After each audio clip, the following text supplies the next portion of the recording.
BJP विधायक CP Singh ने कल कहा था कि सरकार को सर्वदलीय बैठक बुलाना चाहिए और सामाजिक संगठनों के लोगों को भी बुलाकर इस पर विचार विमर्श करना चाहिए। बिल्कुल सीपी सिंह ने सही कहा।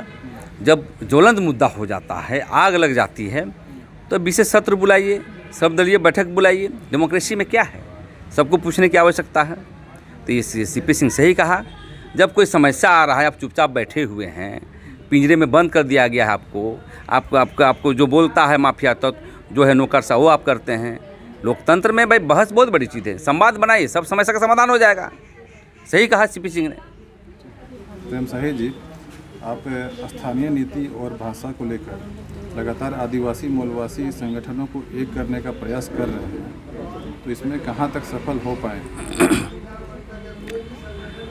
ये आंदोलन सफल है और आदिवासी मूलवासी संगठन को हम एक इसलिए करते हैं कि झारखंड की सरकार आज स्थानीय नियोजन नीति भी लागू नहीं कर रहा है और अन्य राज्य के भाषा को यहाँ कानून मान्यता भी दे रहा है। हमारी भाषा बोलने से लड़ाई नहीं है। किसी बाहर की भाषा बोल सकते हैं, फ्रेंच बोल सकते हैं, अंग्रेजी बोल सकते हैं, भोजपुरी बोल सकते हैं, लेकिन झारखंड में जो है आप कानून मान्यता का हम लोग विरोध करते हैं। आपको लागू करना चाहिए यहाँ की जनजातीय भाषा और नौ क्षेत्रीय भाषा को लागू करनी चाहिए, क्योंकि झारखंड की विरासत, झारखंड की संस्कृति का एक विशिष्ट पहचान है। आप देख रहे होंगे हमारी धर्म संस्कृति सब यहाँ की भाषा पर होता है।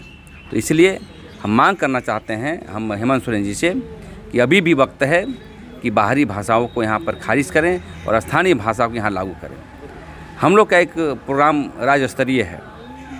28 फरवरी 2022 को पूरे विधानसभा सत्र के दौरान मुख्यमंत्री आवास से विधानसभा तक मानव श्रृंखला करेंगे और ये पूरे झारखंड में होगा, जिसमें से हमारे विभिन्न संगठन के लोग, चाहे लोहरा समाज हो, चाहे सरना समिति हो, गीता श्री उरांव हो, चाहे सूर्य सिंह बेसरा हो, सभी लोग मिल करके इस आंदोलन को आगे कर रहे हैं। और जब तक भाषा को पर विचार नहीं करते हैं तब तक हमारा आंदोलन जारी रहेगा। तो अभी तक जो भाषा का मुद्दा रहा है, क्या आपको ऐसा लगता है कि हेमंत सरकार जानबूझ के ये विवाद उत्पन्न कर रही है? बिल्कुल बिल्कुल। देखिए, हेमंत सोरेन जो है वो आंदोलन का पुत्र हैं, लेकिन आंदोलन कभी नहीं किए हैं। यहाँ की झारखंडी आवाम, झारखंडी जनता का संवेदना को नहीं समझते हैं।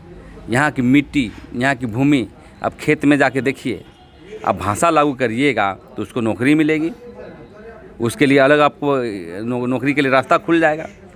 भाई, ये देश संघीय व्यवस्था से चलता है।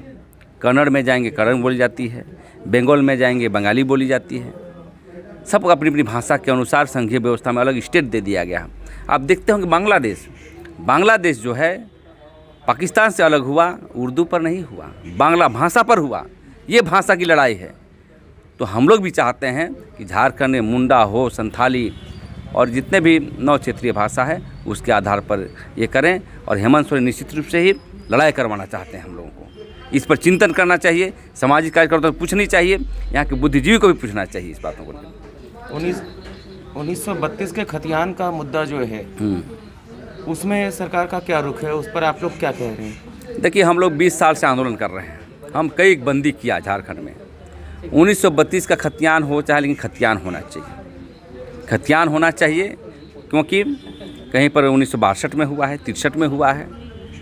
और खतियान के साथ साथ आंध्र प्रदेश के तर्ज पर स्थानीय नियोजन नीति लागू हो, संविधान के अनुच्छेद 371 डी के आधार पर, ताकि यहाँ के 85% आदिवासी मूलवासियों का नियुक्ति हो सके। यहाँ पर सभी वर्गों को हम लोग समान करते हैं।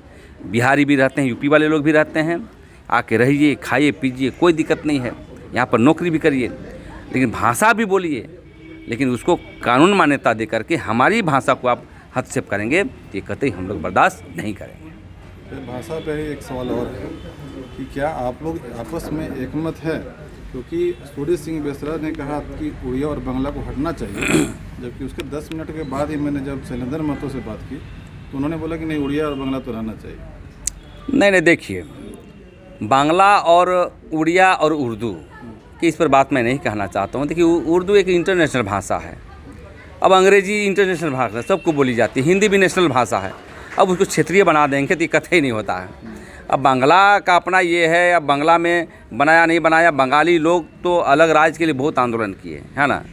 लेकिन भाषाई पर चाहे बांग्ला हो चाहे सभी भाषा पर एक चिंतन होनी चाहिए, किसको लागू किया जाए किसको नहीं लागू किया जाए। बोलने का सब बोलिए, लेकिन उसको एक कानून मान्यता देना, इसका भी हम लोग विरोध करते हैं, क्योंकि इस पर बहस होनी चाहिए और सौहार्दपूर्ण तरीके से बहस होना चाहिए। क्योंकि आप देख रहे हैं कि आंदोलन जब चल गया है तो एक सिम्टम्स जो है बाहरी भीतरी का जो है लोग हवा देने को लगे, लेकिन हम लोग ये सब नहीं कहना चाहते हैं। भाई बड़ा भाई है बिहार, उससे अलग हम लोग कटे हैं, अलग अलग उसका स्टेट है। हम लोग का जो आदिवासी को, मूलवासी को आदिवासी रहने दो और यहाँ की भाषा के साथ हमको चलने दो, यही पर हम लोग खुश हैं। हम लोग कुछ नहीं मांग रहे हैं। हमारी विरासत, हमारी संस्कृति, हमारी सभ्यता ही हमारा अच्छा है, अच्छुन है, इसको ही बचाए रखने के लिए हम काम कर रहे हैं। बीजेपी विधायक सीपी सिंह ने कल कहा था कि सरकार को सर्वदलीय बैठक बुलाना चाहिए और सामाजिक संगठनों के लोगों को भी बुलाकर इस पर विचार विमर्श करना चाहिए। बिल्कुल सीपी सिंह ने सही कहा। जब ज्वलंत मुद्दा हो जाता है, आग लग जाती है, तो विशेष सत्र बुलाइए, सर्वदलीय बैठक बुलाइए। डेमोक्रेसी में क्या है, सबको पूछने की आवश्यकता है। तो ये सीपी सिंह सही कहा। जब कोई समस्या आ रहा है, आप चुपचाप बैठे हुए हैं, पिंजरे में बंद कर दिया गया है आपको जो बोलता है माफिया तत्व जो है नौकर सा, वो आप करते हैं। लोकतंत्र में भाई बहस बहुत बड़ी चीज़ है, संवाद बनाइए, सब समस्या का समाधान हो जाएगा। सही कहा सीपी सिंह ने।